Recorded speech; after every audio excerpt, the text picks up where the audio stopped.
വളരെ സത്യപ്രതിജ്ഞയ്ക്ക് മുമ്പേ പ്രാർത്ഥനകളൊക്കെയായി പാണക്കാട്ട് ഹാളിൽ സജീവമായിരുന്നു മുസ്ലിം ലീഗ് നേതാക്കൾ. സാദിഖ് അലി തങ്ങളുടെ നേതൃത്വത്തിൽ നിയുക്ത സത്യപ്രതിജ്ഞ ചെയ്യാൻ പോകുന്നതിന് മുമ്പുള്ള മന്ത്രിമാരും മുസ്ലിം ലീഗ് നേതാക്കന്മാരും എല്ലാവരും ഒന്നിച്ചിരുന്ന് പ്രാർത്ഥിച്ചതിന് ശേഷമാണ് സെൻട്രൽ സ്റ്റേഡിയത്തിലേക്ക് പോയത്. സതീശൻ ആദ്യം ക്ഷേത്ര ദർശനത്തിന് പോകും എന്നറിയിച്ചിരുന്നു. എന്നാൽ പിന്നീട് ആ തീരുമാനം മാറ്റിയെന്നാണ് മനസ്സിലാക്കാൻ സാധിക്കുന്നത്. അതിനുശേഷം അദ്ദേഹം VVIPകളെ സ്വീകരിക്കാൻ വേണ്ടി നേരെ എയർപോർട്ടിലേക്ക് പോവുകയാണ് ചെയ്തത്. നമുക്ക് നോക്കാം, ഇപ്പോൾ സെക്രട്ടേറിയറ്റിലേക്ക് മന്ത്രിമാർ എത്തിക്കൊണ്ടിരിക്കുന്നു എന്നാണ് മനസ്സിലാക്കാൻ സാധിക്കുന്നത്. സെക്രട്ടേറിയറ്റിന് മുന്നിൽ നിന്ന് മനോജ് ചേരുന്നു. മനോജ്, നിർണായകമായ മന്ത്രിസഭാ യോഗത്തിലേക്കാണ് ഇനി കണ്ണുകളെല്ലാം. ശ്യാം, അല്പസമയത്തിനകം തന്നെ സെക്രട്ടേറിയറ്റിലേക്ക് മുഖ്യമന്ത്രി അടക്കമുള്ള മന്ത്രിമാർ എത്തിച്ചേരുമെന്നാണ് പ്രതീക്ഷിക്കുന്നത്. എന്തായാലും ലോക് ഭവനിലെ ചായ സൽക്കാരത്തിന് ശേഷമാണ് ഇങ്ങോട്ടേക്ക് മന്ത്രിമാരെത്തുന്നത്. അതിനുശേഷം മുഖ്യമന്ത്രി ഇന്ന് ഔദ്യോഗികമായി ഓഫീസിൽ ചുമതലയേക്കും. അതിനുശേഷമാണ് ഈ ക്യാബിനറ്റ് യോഗം, അതായത് സത്യപ്രതിജ്ഞയ്ക്ക് ശേഷമുള്ള ആദ്യ മന്ത്രിസഭാ യോഗമാണ് ഇന്ന് നടക്കുക. എന്തായാലും സെക്രട്ടേറിയറ്റിന് മുന്നിൽ കോൺഗ്രസ് പ്രവർത്തകർ ഇവിടെ എത്തിയിട്ടുണ്ട്. അവരൊക്കെ തന്നെ മുഖ്യമന്ത്രി അടക്കമുള്ളവരെ സ്വീകരിക്കാനും അതോടൊപ്പം രമേശ് ചെന്നിത്തലയുടെ ചിത്രമൊക്കെ പിടിച്ചുകൊണ്ട് ഇവിടെ നിൽക്കുന്നുണ്ട് പ്രവർത്തകർ. എന്തായാലും അദ്ദേഹത്തെയൊക്കെ സ്വീകരിക്കാൻ വേണ്ടി നിൽക്കുന്നതാണ്. ഞാൻ നേരത്തെ സൂചിപ്പിച്ചതുപോലെ തന്നെ സത്യപ്രതിജ്ഞയ്ക്ക് ശേഷമുള്ള ആദ്യ മന്ത്രിസഭാ യോഗമാണ്. അത് കഴിഞ്ഞ മന്ത്രിമാരുടെ വാർത്താ സമ്മേളനം ഉണ്ടാകും.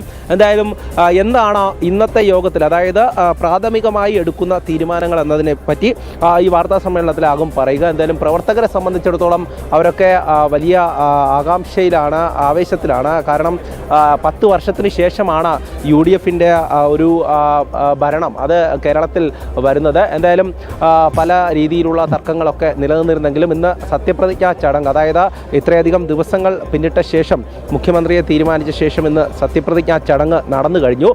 ദൈവനാമത്തിൽ പല മന്ത്രിമാരും സത്യപ്രതിജ്ഞ ചെയ്തു. അതിനുശേഷം ലോക് ഭവനിലേക്ക്, അതായത് ഗവർണറുടെ ചായ സൽക്കാരം അവിടെ നടന്നു. അതിനുശേഷമാണ് ഇങ്ങോട്ടേക്ക് വരുന്നത്. എന്തായാലും സെക്രട്ടേറിയറ്റിനെ സംബന്ധിച്ചിടത്തോളം ഇതൊരു പുതുചരിത്രമാണ്. കാരണം UDF ഭരണം അത് ആരംഭിക്കുമ്പോൾ ഇന്ന് സെക്രട്ടേറിയറ്റിലേക്ക് എത്തി മുഖ്യമന്ത്രി VD സതീശൻ ഔദ്യോഗികമായി ഓഫീസിൽ ചുമതലയേൽക്കുന്ന ദിവസം.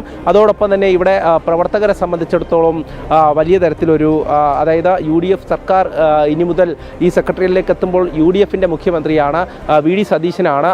ഇത്തരത്തിൽ പുതിയ മന്ത്രിമാരാണ് വകുപ്പുകൾക്ക് എന്നുള്ളത് കോൺഗ്രസ് പ്രവർത്തകരെ സംബന്ധിച്ചിടത്തോളം വലിയ തരത്തിലുള്ള ഒരു സന്തോഷമാണ്. എന്തായാലും ഇനിയുള്ള വർഷക്കാലങ്ങളിലൊക്കെ ഈ സെക്രട്ടേറിയറ്റിൽ എങ്ങനെയാണ് പ്രവർത്തനങ്ങൾ മുന്നോട്ട് പോവുക എന്നതുകൂടെ നമുക്ക് നോക്കിക്കാണണം. കാരണം കഴിഞ്ഞ ഈ ഒരു പിണറായി സർക്കാരിൻ്റെ കാലത്തെ സെക്രട്ടേറിയറ്റിലെ നടത്തിപ്പൊക്കെ തന്നെ നമുക്കറിയാം. ഇവിടെയുള്ള പ്രവർത്തനങ്ങളൊക്കെ തന്നെ അറിയാം. ഓരോ വകുപ്പുകളുടെയും വീഴ്ചകളൊക്കെ ചൂണ്ടിക്കാട്ടിയതാണ്. അതിനുശേഷമാണിപ്പോൾ മറ്റൊരു സർക്കാർ കൂടെ ഭരണത്തിലേക്ക് വരുന്നത്. എന്തായാലും ചെന്നിത്തലയുടെ ചിത്രമൊക്കെ പിടിച്ചുകൊണ്ട് പ്രവർത്തകർ ഇവിടേക്ക് എത്തുന്നുണ്ട്. എന്തായാലും ആഭ്യന്തരമന്ത്രിയെ സ്വീകരിക്കാൻ വേണ്ടിയിട്ടുള്ള നിൽപ്പാണോ? അതെ അതെ, തീർച്ചയായിട്ടും. എങ്ങനെയുണ്ട്, അതായത് ഇനി സെക്രട്ടറിയിലേക്ക് വരുമ്പോൾ പുതിയൊരു ആഭ്യന്തരമന്ത്രി നമുക്ക് കാണാം. ചുടുചുറുക്കുള്ള, നയപരമായി ജനങ്ങളുടെ മുന്നിൽ നിൽക്കുന്ന നമ്പർ 1 ലീഡർ. പക്ഷേ മന്ത്രിസഭയിൽ മൂന്നാമതാണ്. ജനങ്ങളുടെ മുന്നിൽ ഒന്നാമതാണ്. ചെന്നിത്തല മന്ത്രിസഭയിൽ മൂന്നാമനായാലും ജനങ്ങളുടെ മുന്നിൽ ഒന്നാമനാണെന്നാണ് ഇവിടെ പ്രവർത്തകരൊക്കെ പറയുന്നത്. കേരളങ്ങളിലെ ഏറ്റവും നല്ല ആഭ്യന്തരമന്ത്രിയിൽ ഒരാളാണ് അദ്ദേഹം. ലീഡർ കഴിഞ്ഞാൽ ലീഡർ. രണ്ടാമത്തെ ഏറ്റവും നല്ല ആഭ്യന്തരമന്ത്രിയാണ് രമേശ് ചെന്നിത്തല. അതെൻ്റെ പേഴ്സണൽ ഒരു ഒപ്പീനിയനാണ്. രമേശ് ചെന്നിത്തലയെ പിന്തുണയ്ക്കുന്ന നിരവധി പ്രവർത്തകർ ഇവിടുന്ന് UAE ജനറൽ സെക്രട്ടറിയാണ്. തീർച്ചയായിട്ടും കേരളം കണ്ട രാഷ്ട്രീയ നേതാവ്, അത് ഏറ്റവും പ്രഗത്ഭനായ പ്രതിപക്ഷ നേതാവായിരുന്നു, പ്രഗത്ഭനായ ആഭ്യന്തരമന്ത്രിയായിരുന്നു. വീണ്ടും അദ്ദേഹം കേരള ജനതയെ സേവിക്കാൻ വേണ്ടി വന്നിരിക്കുകയാണ്. മുഖ്യമന്ത്രിയാവുമെന്ന് പ്രതീക്ഷിച്ചിരുന്നു. പക്ഷേ അതിൽ ഞങ്ങൾ കുറച്ച് വിഷമമുണ്ടെങ്കിൽ പോലും കേരളത്തിലെ മുഴുവൻ ജനങ്ങൾ അദ്ദേഹത്തോടൊപ്പം ഉണ്ട്. ഐക്യജനാധിപത്യ മുന്നണിയുടെ എല്ലാ പ്രവർത്തകരും VD സതീശനോടൊപ്പവും രമേശ് ചെന്നിത്തലയ്ക്കൊപ്പം ഉണ്ട്. അദ്ദേഹം മുഖ്യമന്ത്രി ആവുന്ന വലിയൊരു പ്രതീക്ഷ ഉണ്ടായിരുന്നല്ലേ? ഉണ്ടായിരുന്നു. ഇപ്പോഴും അദ്ദേഹത്തോടൊപ്പം ഏതവസ്ഥയിൽ ഉണ്ടാവും. കാരണം അദ്ദേഹം ജനങ്ങളുടെ കൂട്ടത്തിലുണ്ട്.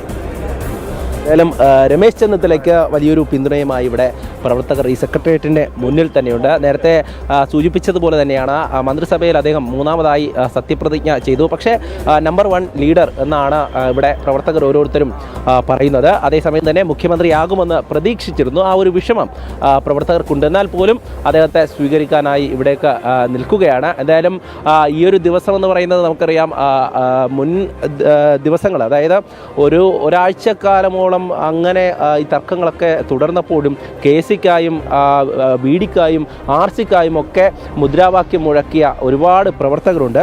അവരൊക്കെ തന്നെ പിന്നീട് ഒരു മുഖ്യമന്ത്രി സ്ഥാനം എന്നുള്ളത് അത് ലീഗിന് സമ്മർദ്ദത്തിന് വഴങ്ങി പിന്നീട് അത് VD സതീശനിലേക്ക് എത്തുമ്പോൾ വലിയ വിഷമം ഈ പ്രവർത്തകരിൽ ഉൾപ്പെടെ കാണേണ്ടി വന്നിട്ടുണ്ട് എന്നുള്ളതാണ്. അതായത് രമേശ് ചെന്നിത്തലയെ പിന്തുണച്ച, KC-യെ പിന്തുണച്ച നിരവധി പ്രവർത്തകർ അന്ന് കണ്ണീരോടുകൂടി പോകുന്നത് നമ്മൾ കണ്ടതാണ്. എന്തായാലും അവരൊക്കെ തന്നെ ആ വിഷമമൊക്കെ ഉള്ളിൽ ഒതുക്കിക്കൊണ്ട് ഇവിടെ നിൽക്കുകയാണ്. അദ്ദേഹം ഇന്ന് സത്യപ്രതിജ്ഞ ചെയ്യുന്നതൊക്കെ കാണാൻ വേണ്ടി എത്തിയ പ്രവർത്തകരാണ്. എന്തായാലും VD സതീശനെ സ്വീകരിക്കാനും അതോടൊപ്പം തന്നെ രമേശ് ചെന്നിത്തലയെ സ്വീകരിക്കാനും ഒക്കെ പ്രവർത്തകർ ഇങ്ങനെ സെക്രട്ടേറിയറ്റിന് മുന്നിലേക്ക് എത്തിയിരിക്കുകയാണ്. ഇനിയുള്ള കാര്യങ്ങൾ ഞാൻ പറഞ്ഞിരുന്നു. അതായത് മുഖ്യമന്ത്രി അടക്കമുള്ള മന്ത്രിമാർ ഇവിടേക്ക് എത്തുകയും അവരുടെ ഓഫീസുകളിലേക്ക് എത്തുകയും ചെയ്യും. അതിനുശേഷം ആദ്യമായി ആ മുഖ്യമന്ത്രി കസേരയിലേക്ക് VD സതീശൻ ഈ 10 വർഷക്കാലത്തിന് ശേഷം UDF ഭരണം ഏറ്റെടുത്തതിന് ശേഷം അദ്ദേഹം അവിടേക്ക് ഇരിക്കും. അതിനുശേഷമാണ് ഈ ക്യാബിനറ്റ് യോഗം നടക്കുക. ക്യാബിനറ്റ് യോഗം നിർണായകമാണ്, ആദ്യത്തെ യോഗമാണ്. അതുകൊണ്ട് തന്നെ എത്തരത്തിലുള്ള തീരുമാനങ്ങളാണ് എന്നുള്ളത് നോക്കിക്കാണണം. എന്തായാലും നമ്മളിന്ന് സത്യപ്രതിജ്ഞ ചടങ്ങുമായി ബന്ധപ്പെട്ട് നോക്കിക്കഴിഞ്ഞാൽ ആദ്യം VD സതീശൻ, അത് കഴിഞ്ഞ ശേഷം PK കുഞ്ഞാലിക്കുട്ടി, അത് കഴിഞ്ഞ ശേഷമാണ് രമേശ് ചെന്നിത്തല ഈ മന്ത്രിസഭയിൽ മൂന്നാമനായി സത്യപ്രതിജ്ഞ ചെയ്യുന്നതെന്ന് മനസ്സിലാക്കുന്നു. എന്തായാലും ഇനിയുള്ള ഈ ഭരണകാലഘട്ടത്തിൽ എത്തരത്തിലാണ്, ആരാണ് ശോഭിക്കുക എന്നതുകൂടെ നമുക്ക് നോക്കിക്കാണണം. അത് ജനങ്ങൾ തന്നെ പറയണം. കാരണം കഴിഞ്ഞ ഈ 10 വർഷക്കാലം ജനങ്ങൾ അനുഭവിച്ചത് എന്താണ് എന്നുള്ളതിന് കൃത്യമായ മറുപടി അത് ജനങ്ങൾ തന്നെ നൽകി എന്നുള്ളതാണ് LDF സർക്കാരിന്. അത്തരത്തിൽ ഓരോ ഭരണ കാലഘട്ടവും ജനങ്ങൾ വിലയിരുത്തുന്നുണ്ട്. ആ വിലയിരുത്തലാണ് പിന്നീടുള്ള തെരഞ്ഞെടുപ്പിൽ ആരാണ് ഈ കേരളം ഭരിക്കണം എന്നുള്ളത് തീരുമാനിക്കുന്നത്. എന്തായാലും അത്തരമൊരു തീരുമാനം ഇനിയുള്ള 5 വർഷക്കാലം എങ്ങനെയാണ് ജനങ്ങൾ വിലയിരുത്തുന്നത് എന്നതുകൂടെ നോക്കിക്കാണണം. എന്തായാലും പ്രാദേശികമായിട്ടുള്ള നേതാക്കളും അതോടൊപ്പം ജില്ലാ നേതാക്കൾ, സംസ്ഥാന നേതാക്കൾ, ഒട്ടനവധി പേർ ഇങ്ങോട്ടേക്ക് എത്തുന്നുണ്ട്. ഈ സത്യപ്രതിജ്ഞാ ചടങ്ങിലും എല്ലാ രാഷ്ട്രീയ പാർട്ടികളിൽ നിന്നും അതോടൊപ്പം തന്നെ എല്ലാ വിഭാഗങ്ങളിൽ നിന്നുമുള്ള ആളുകൾക്ക് ക്ഷണമുണ്ടായിരുന്നു. വലിയ രീതിയിലൊരു സത്യപ്രതിജ്ഞാ ചടങ്ങ് ഇന്ന് സെൻട്രൽ സ്റ്റേഡിയത്തിൽ നടന്നു. എന്തായാലും ഇവിടെ പ്രാദേശികമായിട്ടുള്ള നേതാക്കൾ ഇനിയൊരു 5 വർഷക്കാലം ജനങ്ങളാണ് വിലയിരുത്തേണ്ടത്. തീർച്ചയായിട്ടും ജനകീയ ഗവൺമെൻറ്റാണ് അധികാരത്തിൽ വന്നിരിക്കുന്നത്. 10 വർഷക്കാലത്തെ ദുർഭരണം, ഇടതുപക്ഷത്തിൻ്റെ ദുർഭരണം ഇവിടെ അവസാനിക്കുകയാണ്. വെറുപ്പിൻ്റെ കടകളടച്ച് സ്നേഹത്തിൻ്റെ കമ്പോളം തുറന്നിരിക്കുകയാണ്. എന്തായാലും ആരെ അനുകൂലിച്ച രമേശ് ചെന്നിത്തലയ്ക്ക് വേണ്ടിയിട്ടാണോ? എല്ലാം നമ്മൾ നേതാക്കന്മാരാണ്. രമേശ് ചെന്നിത്തല നമ്മുടെ ലീഡറാണ്, സതീശൻ ലീഡറാണ്, KC വേണാലും ലീഡറാണ്. എല്ലാവരും അതിനകത്തൊരു പക്ഷപാതം പിടിക്കുന്ന രീതിയല്ല, എല്ലാവരും നേതാക്കൾ. രമേശ് ചെന്നിത്തല വളരെ സീനിയറായ നേതാവാണ്. നമ്മുടെ VD സതീശനും KC വേണാലും എല്ലാവരും സ്വീകരിക്കാൻ വേണ്ടിയിട്ട് എത്തിയിട്ടുള്ള പ്രവർത്തകരാണ്, മുതിർന്ന പ്രവർത്തകരൊക്കെ ഉണ്ട്. എന്തായാലും ഈ ഒരു സമയമെന്ന് പറയുന്നത് സെക്രട്ടേറിയറ്റിനെ സംബന്ധിച്ചിടത്തോളം വലിയ വെയിലൊക്കെയാണ്, വലിയ ചൂടൊക്കെയാണ്. പക്ഷേ പ്രവർത്തകർ ഇവിടേക്ക് എത്തുന്നത് ഈ മന്ത്രിസഭ അധികാരത്തിലേൽക്കുന്ന മുഖ്യമന്ത്രിയെ കാണാനും അതോടൊപ്പം തന്നെ മറ്റ് മന്ത്രിമാരെയൊക്കെ കാണാൻ വേണ്ടിയാണ്. എന്തായാലും ഇന്ന് ഈ സെൻട്രൽ സ്റ്റേഡിയത്തിൽ നിന്നും ഈ മന്ത്രിമാരടക്കമുള്ളവർ ചായ സൽക്കാരത്തിന് ശേഷം ഇവിടേക്ക് എത്തുമ്പോൾ നമുക്കിനി പുതിയൊരു ചരിത്രം, അതായത് ഈ സെക്രട്ടേറിയറ്റിൽ പുതിയൊരു ചരിത്രം തുടരുകയാണ്. അത് എത്തരത്തിലാകും ആ ചരിത്രം ഇനി കാലം സാക്ഷ്യപ്പെടുത്തുക എന്നത് കൂടെ നമ്മൾ മനസ്സിലാക്കണം. അതിനൊരു പ്രാധാന്യം ഉണ്ട് എന്നുള്ളതാണ്. കാരണം ഒരു സംസ്ഥാനത്തിൻ്റെ ഭരണം അത് ഒരു രീതിയിലേക്ക്, മറ്റൊരു തരത്തിലേക്ക് കൊണ്ടുപോകുമോ എന്നുള്ളത് കൂടെ ഒരു ആശങ്ക ഉണർത്തുന്ന കാര്യമാണ്. അത് ഞാൻ നേരത്തെ സൂചിപ്പിച്ചിരുന്നു. മന്ത്രിസഭയിലെ ഓരോരുത്തരെയും നമുക്ക് പരിശോധിച്ച് കഴിഞ്ഞാൽ ഇന്ന് ലീഗിന് കൊടുത്തിട്ടുള്ള വകുപ്പുകൾ, ലീഗിന് കൊടുത്തിട്ടുള്ള ഒരു പ്രാതിനിധ്യം എന്ന് പറയുന്നത് അത് UDFനെ എത്തരത്തിലാണ് മുന്നോട്ട് നയിക്കുക എന്നത് കൂടെ നമ്മൾ നോക്കണം. കാരണം ലീഗിനെ സംബന്ധിച്ചിടത്തോളം ഇന്ന് കോൺഗ്രസിനുള്ളിൽ തന്നെ ഒരു നിർണായകമായിട്ടുള്ള ശക്തിയായി മുസ്ലിം ലീഗ്, അതായത് പ്രധാനപ്പെട്ട തീരുമാനങ്ങൾ എടുക്കുന്നതിൽ പോലും ഇന്ന് ലീഗിൻ്റെ ഒരു സമ്മർദ്ദത്തിന് വഴങ്ങേണ്ടി വരികയാണ്. എന്തായാലും ഇവിടെ പുരോഹിതർ അടക്കം എത്തിയിട്ടുണ്ട്. എന്തായാലും പുതിയ മുഖ്യമന്ത്രിയെ സ്വീകരിക്കാൻ വേണ്ടി എത്തിയതാണ്. അതെ, ഞാൻ കോഴിക്കോട് ആർച്ച് ബിഷപ്പാണ്. അപ്പോൾ നമ്മുടെ ശ്രീമാൻ VD സതീശൻ മുഖ്യമന്ത്രിയായതിലുള്ള ആനന്ദം കാണുന്നതിന് വേണ്ടി ഇവിടേക്ക് വന്നതാണ്. നല്ലോണം ഭരിക്കട്ടെ. തീർച്ചയായും അങ്ങനെ പ്രതീക്ഷിക്കാം അല്ലേ നമുക്കിനി? അത് അങ്ങനെ ചെയ്യും, പ്രാർത്ഥിക്കാം നമുക്ക്. തീർച്ചയായും എന്തായാലും അങ്ങനെ പ്രതീക്ഷിക്കാവുന്നത് തന്നെയാണ്. അത് തന്നെയാണ്. എന്തായാലും ഇവിടെ മുതിർന്ന പ്രവർത്തകർ ഉൾപ്പെടെ ഇവിടേക്ക് എത്തിയിട്ടുണ്ട്. എന്തായാലും ഇനിയുള്ള മണിക്കൂറുകൾ, അത് ഞാൻ പറഞ്ഞിരുന്നു, കേരളത്തെ സംബന്ധിച്ചിടത്തോളം ആദ്യ മന്ത്രിസഭാ യോഗം ചേരാൻ പോവുകയാണ്. 10 വർഷക്കാലം കഴിഞ്ഞുള്ള UDF-ന്റെ ഭരണകാലഘട്ടത്തിലെ ആദ്യത്തെ മന്ത്രിസഭാ യോഗം. അതിന് പ്രധാനപ്പെട്ട മന്ത്രിമാരൊക്കെ തന്നെ ഇങ്ങോട്ടേക്ക് എത്തും. സത്യപ്രതിജ്ഞ ചൊല്ലിയ ശേഷം അവർ മറ്റ് കാര്യങ്ങളിൽ ഏർപ്പെട്ടിരിക്കുകയാണ്. എന്തായാലും ഇന്ന് കോൺഗ്രസിൻ്റെ ദേശീയ നേതാക്കൾ ഉൾപ്പെടെ മറ്റ് സംസ്ഥാനങ്ങളിലെ മുഖ്യമന്ത്രിമാരുൾപ്പെടെ ഈ ഒരു സത്യപ്രതിജ്ഞ ചടങ്ങിൽ പങ്കെടുക്കാൻ വേണ്ടി എത്തിയിരുന്നു. ഞാൻ നേരത്തെ കേട്ടതാണ്, അതായത് ഇന്ന് സത്യപ്രതിജ്ഞ വാചകം ചൊല്ലുന്നതിന് മുൻപ് തന്നെ വന്ദേ മാതരം ആലപിച്ചുകൊണ്ട് തുടങ്ങിയിട്ടുണ്ടായിരുന്ന ഈ ചടങ്ങ്, അത് കൃത്യമായും ഗവർണർ സത്യവാചകം ചൊല്ലിക്കൊടുത്ത് സത്യപ്രതിജ്ഞ ചെയ്ത് അധികാരത്തിലേറുന്ന പുതിയൊരു സർക്കാർ, ആ സർക്കാരിൻ്റെ പ്രവർത്തനം എത്തരത്തിലാകണമെന്നതിനെ പറ്റി ഇനിയുള്ള കാലഘട്ടത്തിൽ അത് കൃത്യമായും ഓരോ വകുപ്പുകളും അത് ഒരു സ്വാർത്ഥ താല്പര്യങ്ങളും ഇല്ലാതെ ഭരിക്കാൻ കഴിയുമെങ്കിൽ, അതായത് നേരത്തെ ഞാൻ സൂചിപ്പിച്ചിരുന്നു, ലീഗ് എന്ന് പറയുന്ന വലിയൊരു ശക്തി ഇന്ന് കോൺഗ്രസിൻ്റെ പ്രധാനപ്പെട്ട തീരുമാനങ്ങളിൽ പോലും ഇടപെടുവാനുള്ള ഒരു സ്വാതന്ത്ര്യം ലീഗിനുണ്ട്. അതുകൊണ്ട് തന്നെ കേരളത്തിൻ്റെ ഭരണം, അതായത് മുന്നോട്ട് പോകുമ്പോഴേക്കും അത് എത്തരത്തിലാകും ചില വിഷയങ്ങളിൽ ഉണ്ടാകുക, തീരുമാനങ്ങൾ ഉണ്ടാകുക എന്നതുകൂടെ നോക്കിക്കാണണം.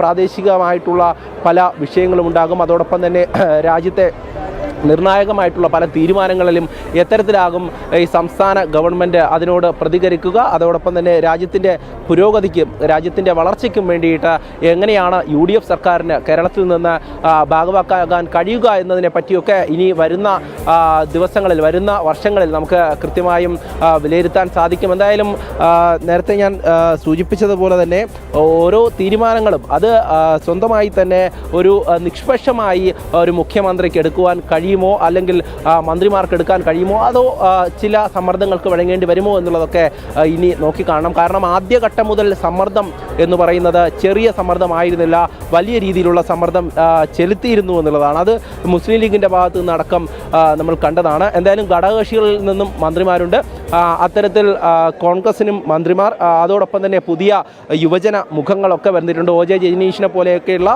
പുതിയ നേതാക്കൾ, അവരൊക്കെ മന്ത്രി പദത്തിലേക്ക് എത്തിയിട്ടുണ്ട്. എന്തായാലും അവരുടെയൊക്കെ പ്രവർത്തനങ്ങൾ ഏത് രീതിയിൽ മുന്നോട്ട് പോകുമെന്നുള്ളത് കൂടെ കേരള ജനത ഇനി വിലയിരുത്തേണ്ടതാണ്. എന്തായാലും വന്നുകൊണ്ടിരിക്കുകയാണ് മനോജ്, ഓരോരുത്തരായി ഔദ്യോഗിക വാഹനത്തിലേറിക്കൊണ്ട് സെക്രട്ടേറിയറ്റിലേക്ക് വന്നുകൊണ്ടിരിക്കുന്ന കാഴ്ചകളാണ് പ്രിയപ്പെട്ട പ്രേക്ഷകർ കാണുന്നത്.